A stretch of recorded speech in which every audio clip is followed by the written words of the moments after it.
रवि डर के मारे पीछे गिर पड़ा और एक लकड़ी के बड़े बॉक्स में जा गिरा। बॉक्स ऊपर से बंद हो गया।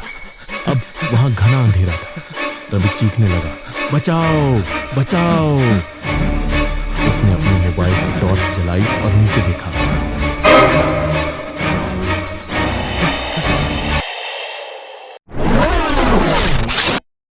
रवि ने हाँफते हुए पूछा, आप इतनी रात को यहां क्या कर रही हैं? लड़की मुस्कुराई और बोली, मैं अपने पति का इंतजार कर रही हूं। हमारी बाइक यहीं खराब हो गई थी, वह पास के गैराज में उसे ठीक कराने गए हैं। रवि ने सिर हिलाया। अजीब संयोग है, मेरी बाइक भी यहीं खराब हो गई। लड़की ने कहा, अगर आपकी बाइक खराब हो गई है तो आपको भी गैराज जाना होगा। आइए, मैं रास्ता दिखाती हूं। वह जंगल की कच्चा रास्ता की ओर चल पड़ी। रवि को अजीब लगा। वह घबरा कर बोला, इस रास्ते से जाना है। लड़की ने मुस्कुराकर कहा, डरो मत, यह मेरा रोज का रास्ता है। वैसे भी मैं आपके साथ ही तो हूं।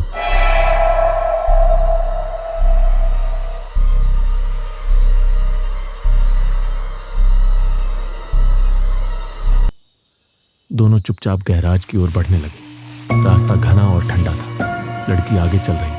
उसकी साड़ी की कोमल सिलवटें उसकी पतली कमर को और उभार रही थी। हल्की हल्की हवा में उसके खुले बाल लहराते जैसे रवि को और मदहोश कर रहे थे। उसके हर कदम में एक लचक थी, एक नजाकत जो रवि की धड़कनों को और तेज कर रही थी। रवि की नजरें बस उसी पर टिकी थी। उसकी चाल, उसकी अदाएं, उसकी सुगंध, सब कुछ उसे बेकाबू कर रहा था। ऐसा लग रहा था जैसे वह किसी ख्वाब में खो गया हो।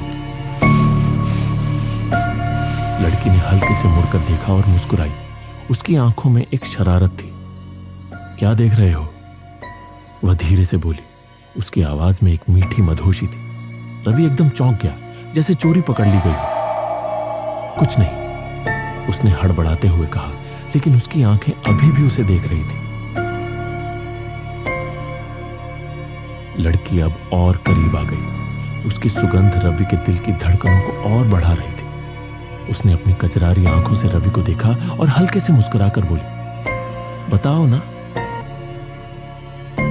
उसकी आवाज किसी जादू की तरह रवि को घेर रही थी। रवि ने गहरी सांस ली, हल्के से मुस्कुराया और धीमे से बोला, आप बहुत सुंदर हो। मैंने आज तक इतनी हसीन लड़की नहीं देखी। लड़की ने हल्का सा सिर झुका लिया, फिर आंखें उठाकर बोली, हां, सब यही कहते हैं, लेकिन तुमने मुझे इस तरह देखा।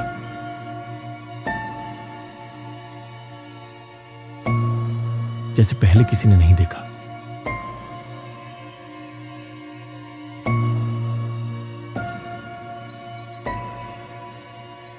धीरे धीरे दोनों आगे बढ़ने लगे।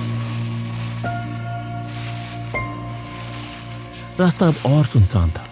हवा में हल्की ठंडक थी, लेकिन उनके बीच बढ़ती हुई गर्माहट कुछ और ही कहानी कह रही थी। खामोशी गहरी होने लगी, पर इस खामोशी में भी एक अजीब सी कशिश थी, जैसे कुछ कहने को बेताब हो, जैसे कोई हसरतें दम तोड़ रही हो। धीरे धीरे वो आगे बढ़ने लगे और रास्ता और सुनसान होने लगा। खामोशी और बढ़ने लगी। पेड़ों की शाखाएं हवा में ऐसे हिल रही थीं जैसे कोई अदृश्य शक्ति उनका पीछा कर रही हो।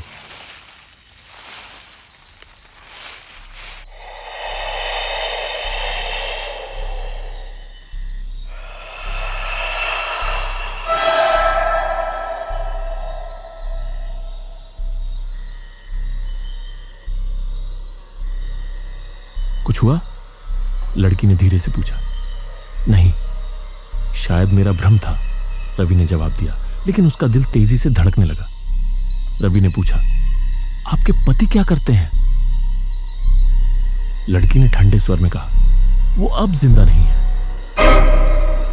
मैंने उन्हें मार दिया। रवि का दिल एक पल को थम गया। उसने कांपती आवाज में पूछा, पर आपने कहा था कि वो बाइक ठीक कराने गए हैं। लड़की जोर जोर से हंसने लगी। उसकी हंसी पूरे जंगल में गूंज उठी।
मुझे क्यों मारा?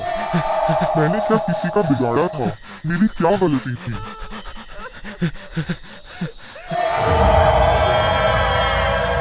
रवि डर के मारे पीछे गिर पड़ा और एक लकड़ी के बड़े बॉक्स में जा गिरा। बॉक्स ऊपर से बंद हो गया। अब वहां घना अंधेरा था। रवि चीखने लगा, बचाओ बचाओ। उसने अपने मोबाइल की टॉर्च जलाई और नीचे देखा।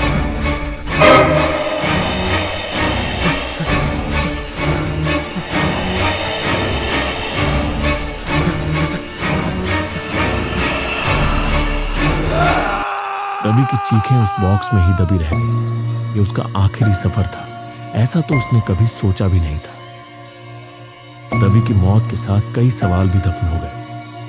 वो औरत कौन थी? वो इस रास्ते पर क्यों भटक रही थी? उसने अपने पति को क्यों मारा? और मरते समय उसने यह क्यों कहा कि मैंने कुछ नहीं किया? इन सवालों के जवाब जानने के लिए अगले भाग का इंतजार करें।